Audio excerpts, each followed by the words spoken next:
Assalamualaikum warahmatullahi wabarakatuh. Jadi kali ini saya akan menjelaskan tentang pengelolaan ruang wilayah pesisir dan laut seiring dengan pelaksanaan otonomi daerah untuk MK Sumber Daya Laut Tropis. Pertama-tama perkenalkan, nama saya Rian Kurniawan, saya dari kelas D1 Manajemen. Oke, kita masuk. Pengelolaan wilayah pesisir dan laut seiring dengan pelaksanaan otonomi daerah. Indonesia merupakan negara kepulauan yang terdiri dari 17.508 pulau dengan garis pantai sepanjang 81.000 km, berkurang setelah timur-timur lepas dari Indonesia, serta luas laut sekitar 3,1 juta kilometer persegi, 0,3 juta kilometer perairan teritorial, dan 2,8 juta kilometer perairan kepulauan, dan juga sumber daya kelautan yang sangat melimpah. Kekayaan alam kelautan dan sumber daya pesisir yang dimiliki Indonesia tersebut antara lain berupa sumber daya perikanan, sumber daya hayati, biodiversity seperti mangrove, terumbu karang, padang lamun, serta sumber daya mineral seperti minyak bumi dan gas alam, termasuk bahan tambang lainnya yang memiliki nilai ekonomi tinggi. Lahan pesisir atau coastal land yang landai seperti pantai timur Sumatera, pantai utara Jawa, dan pantai barat Sulawesi Selatan pada umumnya secara geologis terbentuk oleh endapan alifolial yang subur dan dapat menjadi lahan pertanian produktif. Kemudian kita masuk ke penataan ruang dan otonomi daerah.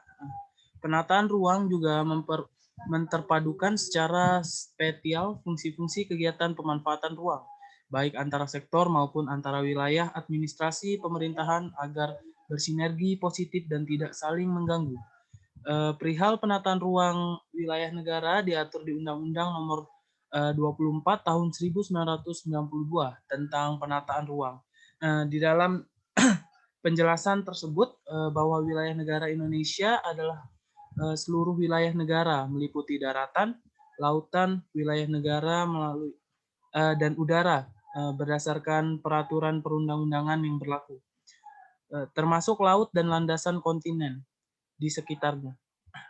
Dinamakan Republik Indonesia memiliki hak kedaulatan atau kewenangan hukum sesuai dengan ketentuan Konvensi Perserikatan Bangsa-Bangsa tahun 1982 tentang hukum laut. Kemudian di sini ada otonomi daerah. Otonomi daerah itu dimaksudkan untuk membatasi kewenangan pemerintah pusat dan provinsi sebagai daerah otonom, karena pemerintah dan provinsi hanya diperkenankan menyelenggarakan kegiatan otonomi sebatas sebagaimana yang diatur dalam PP Perundang-undangan Nomor 25 Tahun 2000 tentang kewenangan pemerintahan dan kewenangan provinsi sebagai daerah otonom. Ditegaskan dalam peraturan pemerintah tersebut bahwa kewenangan pemerintah hanya mencakup kewenangan pada 5 bidang politik, yaitu politik luar negeri, pertahanan dan keamanan, peradilan, moneter dan fiskal, serta agama, dan kewenangan bidang lain. Kini peran pemerintah lebih ditekankan dalam memberikan kebijaksanaan yang bersifat makro atau umum, khususnya dalam kerangka menyelenggarakan negara kesatuan.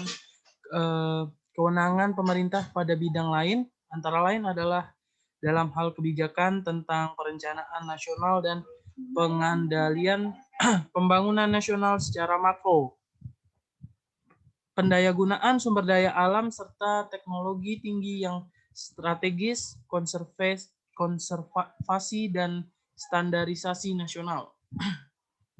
Kemudian di sini ada potensi pembangunan kelautan Indonesia. Yang pertama itu ada sumber daya dapat dipulihkan atau diperbaharui. Potensi sumber daya dapat pulih terdiri dari sumber daya perikanan lengkap tangkap, budidaya pantai atau tambak atau budidaya laut, dan bioteknologi kelautan. Kemudian di sini ada sumber daya yang tidak dapat terpulihkan, yaitu sumber daya alam yang tidak dapat diperbarui adalah sumber daya alam yang memiliki waktu regenerasi sangat lama atau bahkan tidak dapat beregenerasi sama sekali.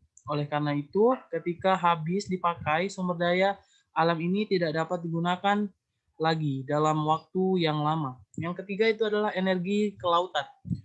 Energi kelautan merupakan energi konservasional dan termasuk sumber daya kelautan non-hayati yang dapat diperbaharui yang memiliki potensi untuk dikembangkan ke kawasan pesisir dan lautan.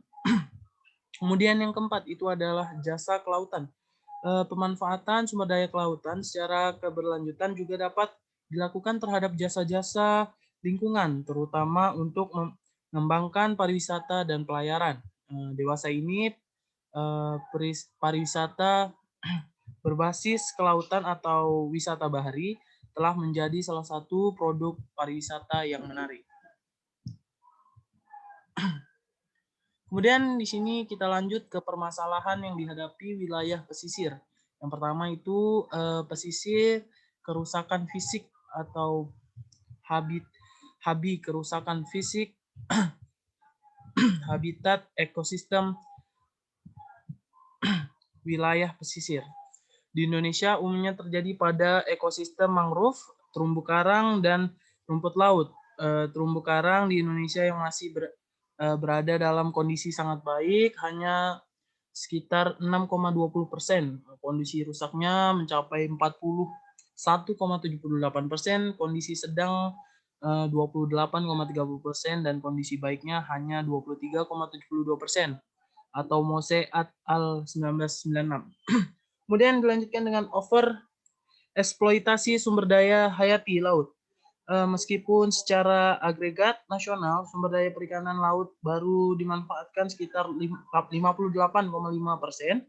dan total potensi lestarinya, namun di beberapa kawasan perairan beberapa stok sumber daya perikanan telah mengalami kondisi tangkap lebih overfishing atau dinamakan overfishing atau menangkap lebih. Seperti di perairan Selat Malaka 1012 38%, 112,38%, Laut Jawa 88,98%, dan Selat Makassar serta Laut Flores 66,70%. Kemudian di sini ada dikarenakan pencemaran, yang yaitu tingkat pencemaran di berbagai kawasan perairan dan laut di Indonesia pada saat ini telah berada pada kondisi yang sangat memprihatinkan.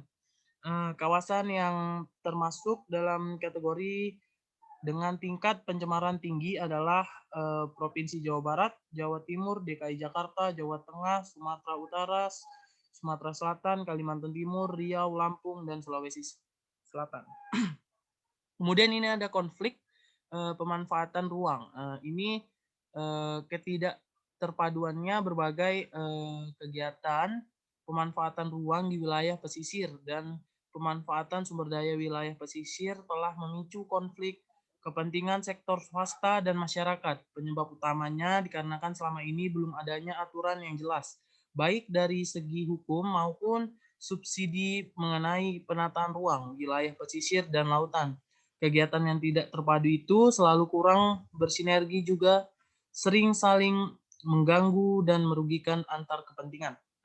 Kemudian yang terakhir dan yang kelima adalah permasalahan lain yang merupakan permasalahan klasik, meliputi keterbatasan sumber dana pembangunan, rendahnya kualitas sumber daya manusia, kemiskinan masyarakat pesisir, kurangnya koordinasi antara pelaku pembangunan, dan lemahnya penegakan hukum. Kemudian di sini ada kebijakan pengelolaan sumber daya pesisir dan laut di masa yang akan datang. Di sini poin pentingnya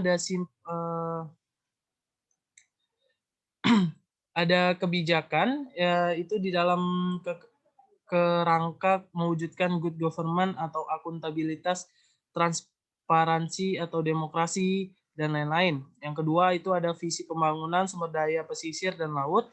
Yang ketiga itu ada program kerja Ditjen pesisir dan juga pulau-pulau kecil. Yang pertama ini adalah dalam proses merumuskannya atau perumusan.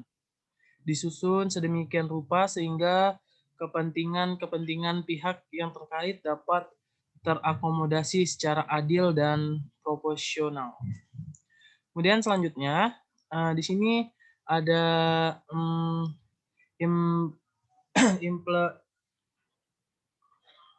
implikasi otonomi daerah terhadap pengelolaan sumber daya pesisir dan laut. Pelaksanaan otonomi daerah termasuk dalam hal ini desentralisasi pengelolaan sumber daya alam akan memberikan implikasi dan menimbulkan konsekuensi-konsekuensi yang berbeda-beda, baik untuk baik atau lebih buruk dibandingkan dengan praktek-praktek pengelolaan sumber daya di masa lalu terhadap pengelolaan sumber daya pesisir dan laut. Implikasi dan konsekuensi tersebut diantaranya adalah di sini ada 5. Yang pertama itu ada kelembagaan dalam era desentralisasi di setiap daerah harus membenahi struktur dan peran serta integrasi fungsi kelembagaan yang ada khusus untuk daerah provinsi dan sebagian besar daerah kabupaten memiliki wilayah laut yang luas. Kemudian yang kedua itu ada sumber daya manusia sebagai bagian penting dalam pembangunan. Yang ketiga itu adalah fiskal atau keuangan, yaitu kebijakan desentralisasi fiskal mengharuskan setiap daerah untuk meningkatkan akuntabilitas atau optimalisasi atau efisiensi anggaran dan mengembangkan mekanisme pendanaan yang lebih terpadu. Kemudian yang keempat, itu masa-masa sepanjang 3 dekade yang lampau telah menjadi beban yang berat bagi sumber daya pesisir di Laut Indonesia, seperti halnya hutan komersial yang hanya bertujuan mengejar keuntungan jangka pendek semata. Kemudian itu ada yang kelima, partisipasi masyarakat, pendekatan pembangunan selama ini yang bersifat pasif dan seragam, tidak membawa dampak positif bagi masyarakat, karena pada umumnya desain pembangunan dibuat berdasarkan aspirasi kelompok dominan atau mainstream dalam kekuasaan, modal, dan akses terhadap birokrasi. Sebagai satu kesatuan sosial, masyarakat dan khususnya masyarakat adat tidak diuntungkan. Kemudian di sini ada permasalahan yang dihadapi dalam penataan ruang wilayah pesisir Laut Tropis Jawa Barat meliputi beberapa aspek. Yang pertama itu adalah konflik pemanfaatan ruang ketidakterpaduan berbagai kegiatan pemanfaatan ruang di wilayah pesisir dalam memanfaatkan sumber daya wilayah pesisir telah memicu konflik antara kepentingan sektor swasta dan masyarakat. Yang kedua itu adalah ketidaksesuaian fungsi pemanfaatan ruang. Banyak kasus pemanfaatan ruang di wilayah pesisir yang tidak sesuai dengan fungsi kawasannya, sehingga menurunkan fungsi konservasi lingkungan pesisir luar. Yang ketiga itu adalah belum adanya arahan lokasi perizinan atau kegiatan pemanfaatan ruang swasta atau dunia usaha membutuhkan arahan lokasi dan kepastian hukum bagi kegiatan investasinya. Kemudian yang keempat, itu ada kurangnya keterpaduan penataan ruang dalam sistem wilayah aliran sungai, perlunya keterpaduan kegiatan penataan ruang dalam sistem wilayah aliran sungai. Karena berbagai kegiatan pemanfaatan ruang di lahan atas memberikan dampak kiriman berupa bahan pencemaran dan sedimen dari erosi bahan yang mempengaruhi terhadap kelestarian daya dukung di wilayah pesisir laut. Kemudian ini ada yang lanjutan dari yang tadi, ini adalah yang kelima, yaitu kurangnya keterpaduan pengembangan antara wilayah daratan dan pesisir laut. Sekarang ini belum ada rencana atau pengembangan yang terpadu antar wilayah daratan dan pesisir laut, rencana tata ruang dan rencana pembangunan lain yang ada.